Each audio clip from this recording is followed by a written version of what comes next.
Sunday, May 13th, 1962, Cleveland Stadium.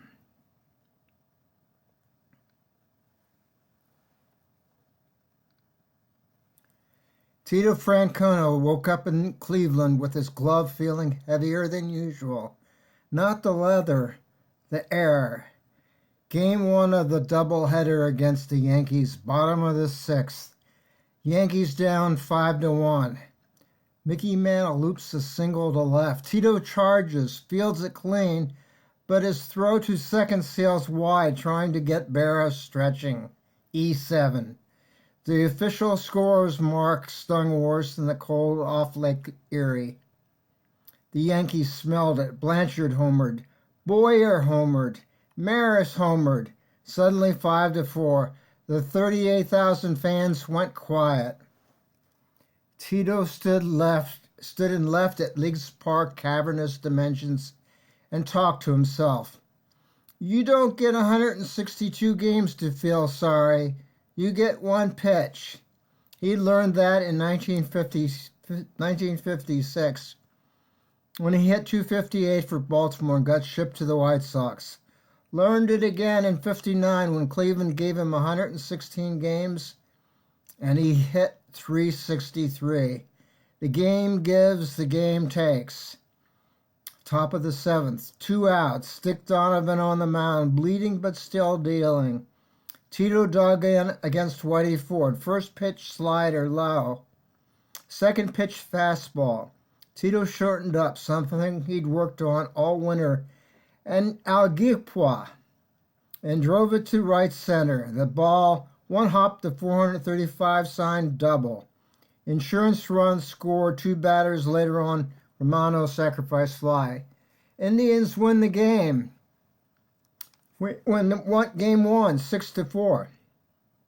In the clubhouse between games, manager Mel McGaha didn't mention the error. Didn't need to. Kendall handed Tito a cup of coffee. Hey, Passan, you're due. Game 2, hour 5 of the day. Legs gone. Sun dripping behind the upper deck. Jim Bouton had already given up Kendall's 3-run shot. Indians up 4-2 in the 8th.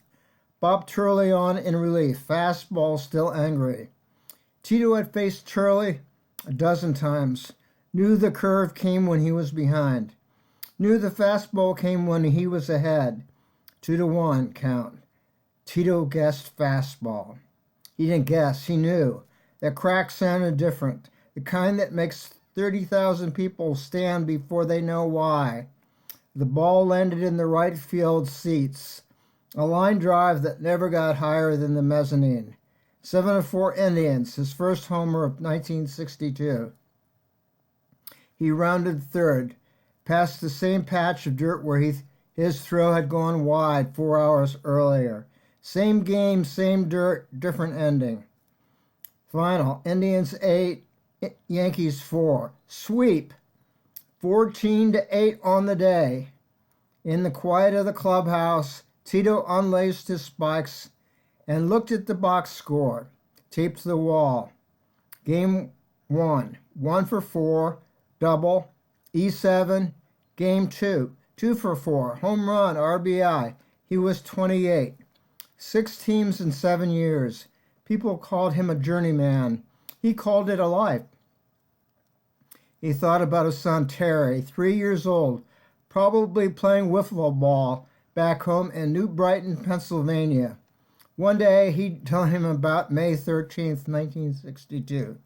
Not about the homer, about the error, about how you play the next game anyway, about how the Yankees don't care about your last at-bat, and neither does baseball. He pulled on his jacket, doubleheader tomorrow in Detroit. That was Tito Francona. Error in the 6th, double in the 7th, homer in the 8th. Not a star, but a pro, the kind of player who made Cleveland believe for 9 innings, twice in one day, that they could beat the damn Yankees. And on May 13th, 1962, they did.